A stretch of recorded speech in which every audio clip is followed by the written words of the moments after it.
everyone. Welcome to the Freedom of Expression Conference 8.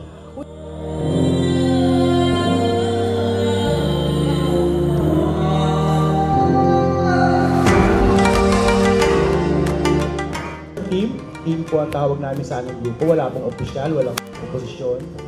At saka ng Philippine Alliance of Human Rights Advocates, ang para. Siya po ay TED Talk, Lightning Talk, lahat na ng uri ng talk ginawa natin, pero parang baliktad. Siya ang intermission dun sa buong program.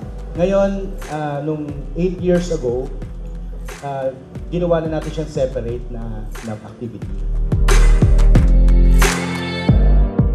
The Junior ALCO Philippines. So, the Junior ALCO Philippines po is the Association of Local Colleges and Universities. Medyo oxymoron siya kasi senior, Pero youth. Ano ba talaga, di ba? But before ako nag-delve sa development sector, I was also a student leader sa Philippines. I started as part of the maraming student organization, the Philippine Student Council. Sino yung kakausapin natin na tao, ano yung mga ipoprovide natin, ipoprovide natin ng mga information, yung mga activities na makaka-benefit sila.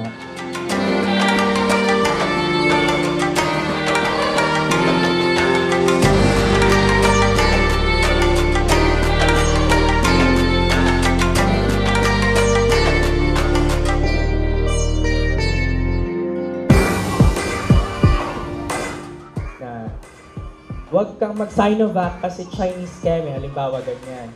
Or di naman kaya, pag nagpa-vaccine ka ay ganito, blah blah, yung mga disinformation. Fake or real?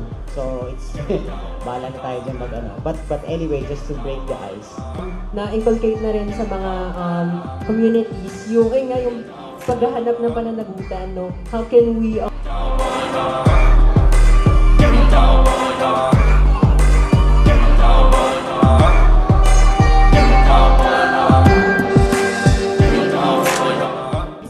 We're largely sa social media, specifically Facebook.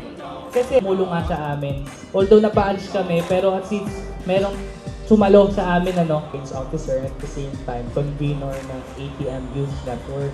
Ito yung youth arm ng ATM, just founded.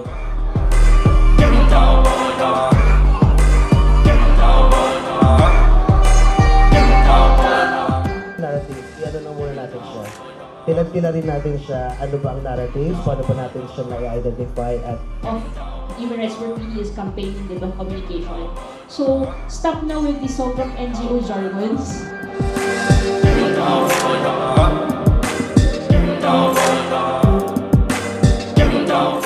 HR Online! Inform, inspire, take action!